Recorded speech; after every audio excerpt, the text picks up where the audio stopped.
Las fuerzas políticas victoriosas de la Revolución de 1868 las podemos agrupar en tres bloques: los unionistas de Serrano, los progresistas de Prim y los demócratas y republicanos con varios líderes.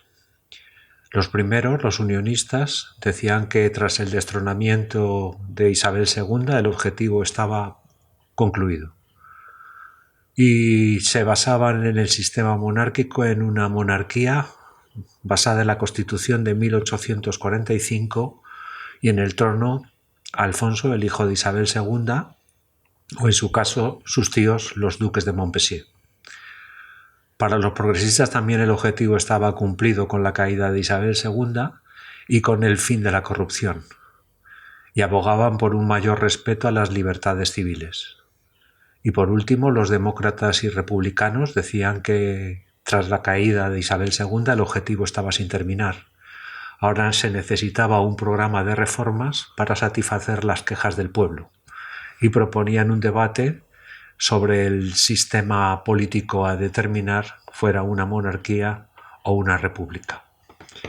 Se produjeron festejos y actos simbólicos, coplas satíricas, el himno de riego, la destrucción de imágenes de la reina o la destrucción de símbolos monárquicos.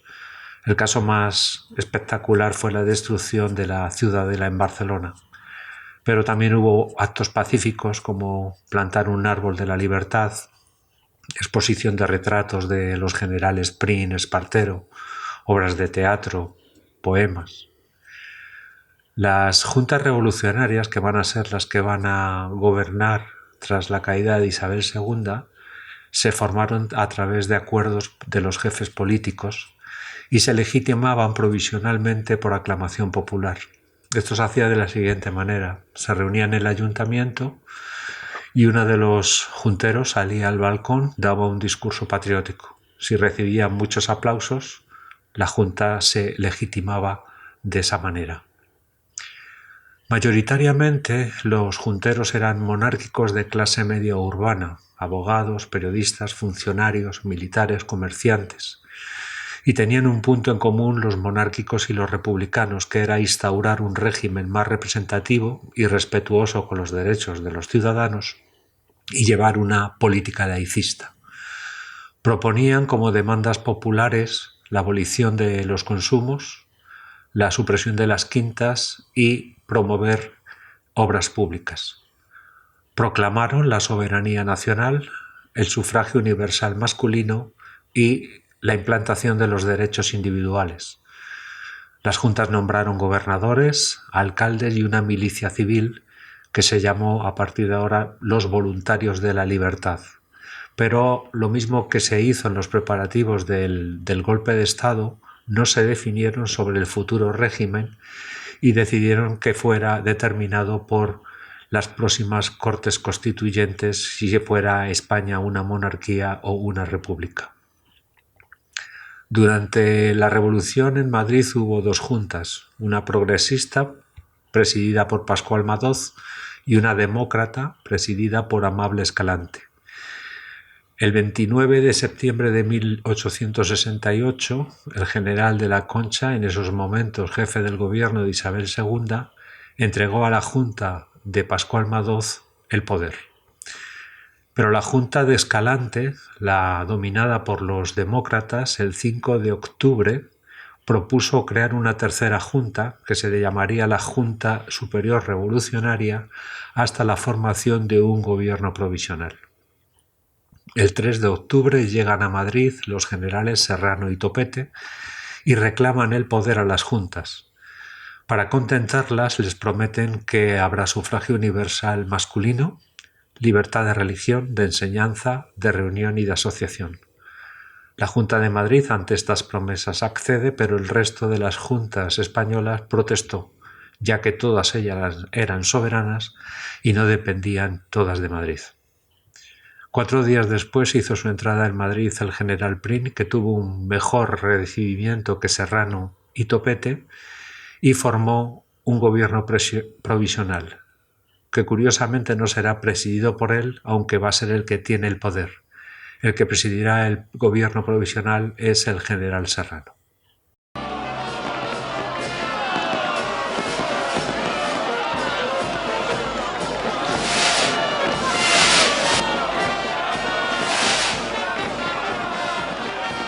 Con el triunfo de la Revolución de 1868 se inicia en España un tiempo de esperanza.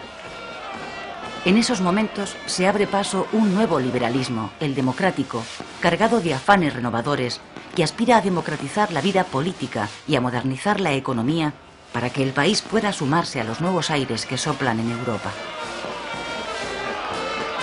El poder político, que permanece durante un tiempo en manos de las juntas revolucionarias, pasa pronto a un gobierno provisional que preside el general Serrano y que convoca elecciones a Cortes Constituyentes por sufragio universal.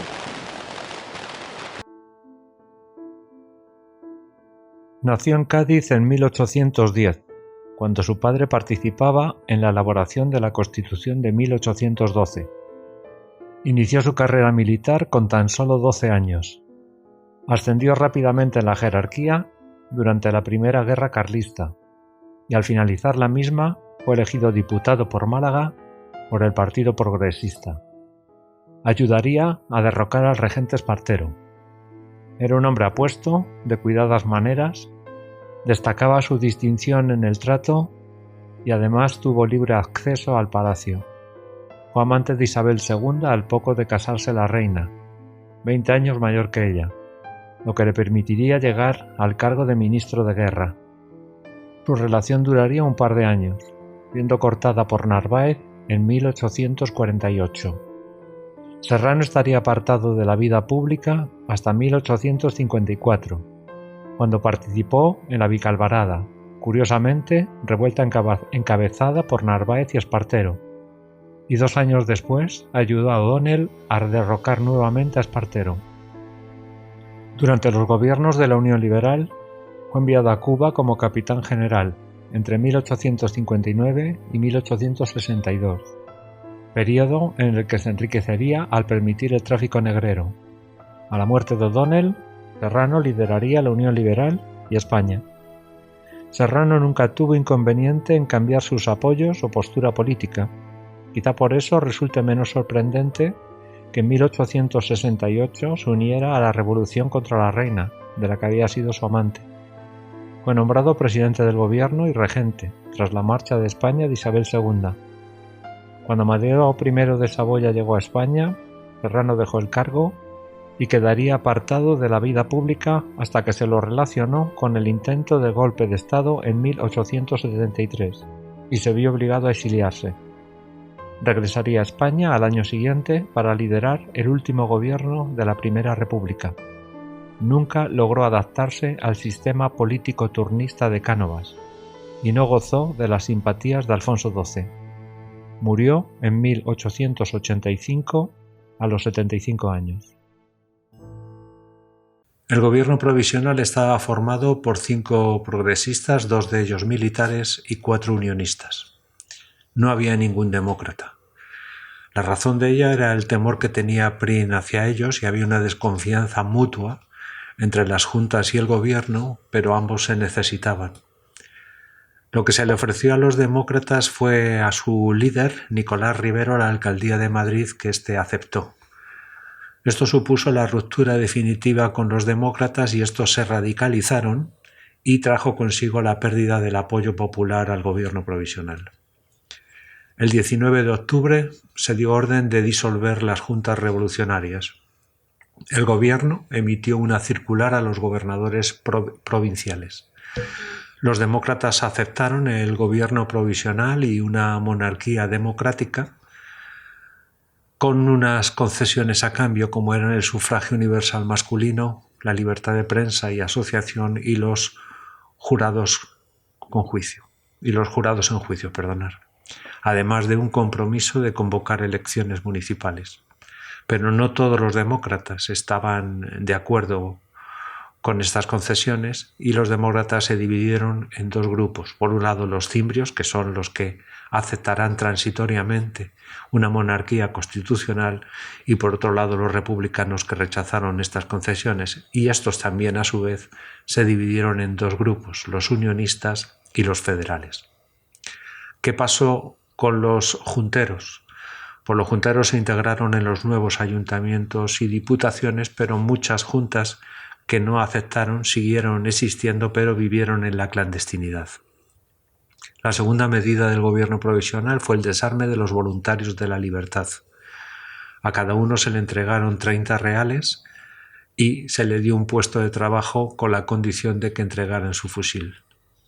También se tomaron medidas anticlericales, que podíamos decir que las características que tenían era una reacción contra el régimen anterior, una finalidad económica en las mismas y excesiva brutalidad, dijéramos, innecesaria en las formas. Por eso ninguna de las medidas que voy a continuación a enumerar se van a cumplir, pero la realidad es que estas medidas se tomaron para tener contentas a las juntas.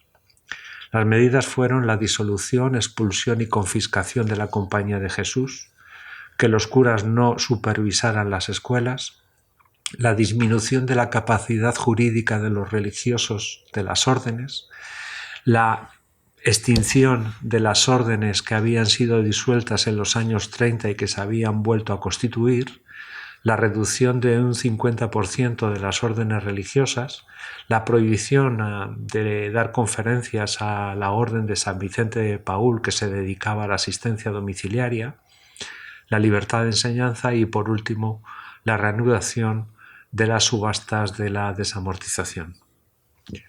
El gobierno provisional fue reconocido internacionalmente desde el principio por algunos gobiernos hispanoamericanos y por los Estados Unidos. Los embajadores enviaron una circular a todos los países justificando la caída de Isabel II y presentando a este gobierno como un gobierno liberal progresista.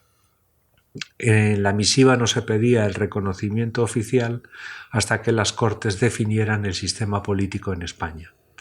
Francia, Inglaterra, Portugal y Roma desconfiaban y prefirieron esperar. Los primeros europeos en reconocer al gobierno provisional español fueron Italia y Francia. Los franceses con Napoleón III tenían una muy buena relación con los conspiradores y los hombres de negocios tenían una gran confianza en que ese cambio de la política económica de un proteccionismo a un liberalismo le iría muy bien. De hecho, en la Bolsa de París las acciones del ferrocarril subieron como la espuma. A comienzos de 1869, Inglaterra, Grecia, Perú y Chile reconocieron al gobierno provisional. Pero Roma todavía está en espera de su reconocimiento hasta que el gobierno definiera las medidas que iba a tomar en materia religiosa. Desde el año 1855, Roma no tiene un nuncio en España. El embajador de Roma dimitió, el señor Alejandro de Castro, que era partidario de Isabel II. Esta, desde el exilio, envió a Roma al señor Severo Catalina del Amo para que el Papa condenara a los revolucionarios y la declarara a ella como reina legítima. El 27 de diciembre el gobierno envió a José Posada Herrera como nuevo embajador de Roma, pero este no fue recibido ni por el Papa ni por su secretario de manera oficial, sí que lo hicieron en privado.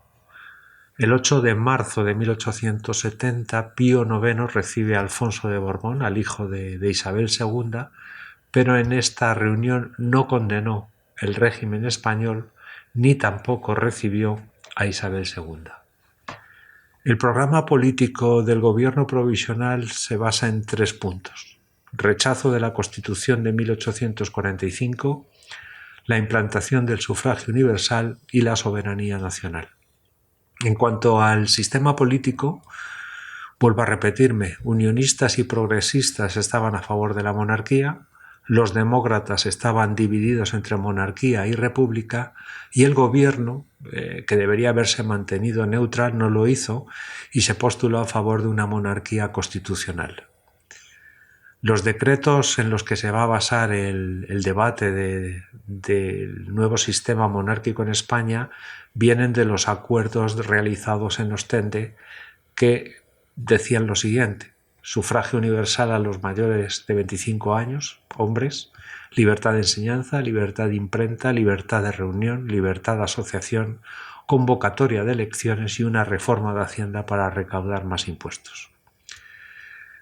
Pero las medidas populares que se habían prometido para tener contentos a los demócratas, como la abolición de los impuestos, la supresión de las quintas, no se van a cumplir en su totalidad.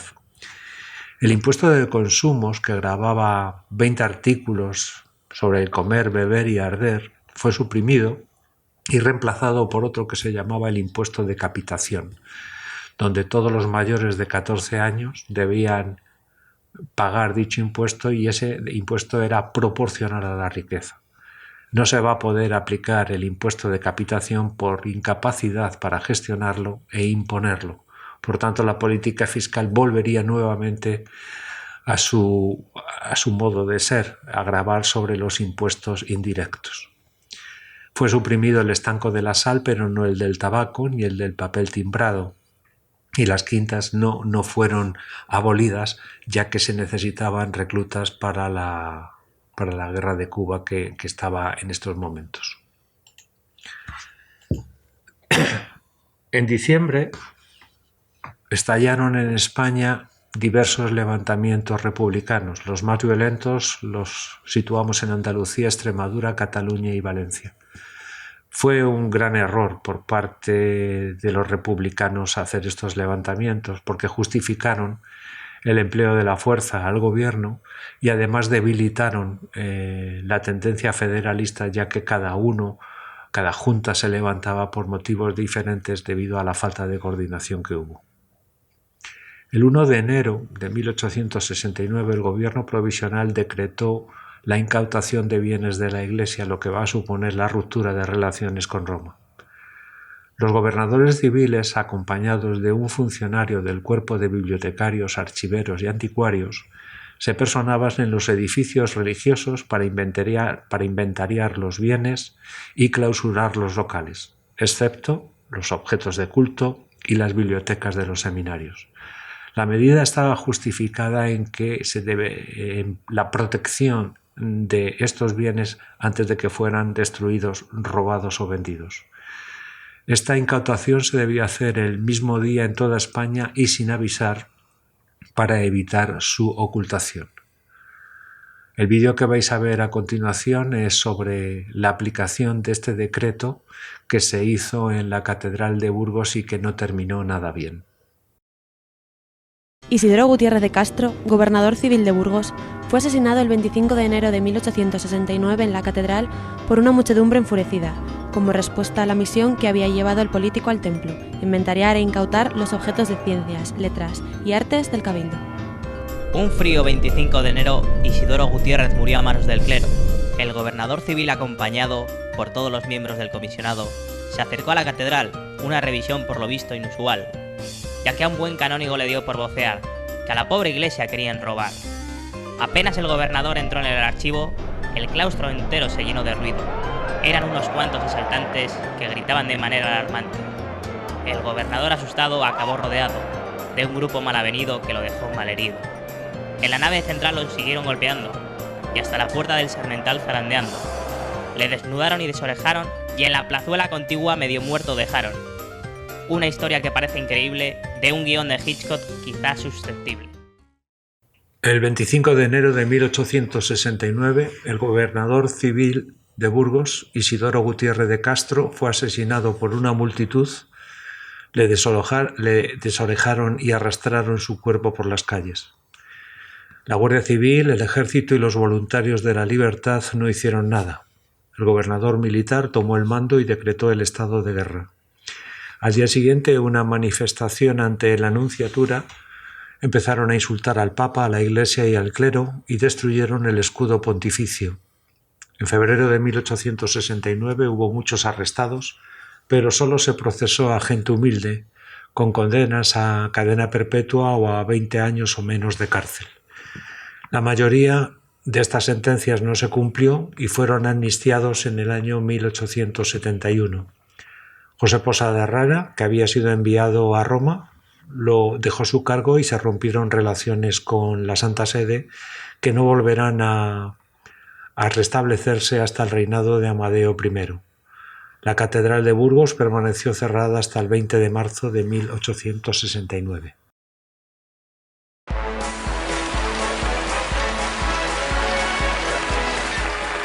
Muchísimas gracias.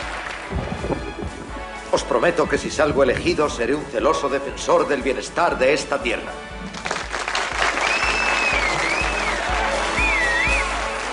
Un hombre, un voto. Este podría haber sido el eslogan de las elecciones que se celebran en España en enero de 1869 y en las que por primera vez se reconoce el derecho al voto a todos los españoles varones mayores de 25 años. Venga, fuera de aquí, las mujeres no votan. Vamos, las mujeres no. Los resultados electorales dan la mayoría absoluta a la coalición de progresistas, demócratas y unionistas que en ese momento está al frente del gobierno provisional. Muy por detrás quedan los republicanos y los carlistas. Los moderados no obtienen ningún diputado. Las elecciones de enero de 1869 tuvieron algunos cambios con relación a todas las anteriores.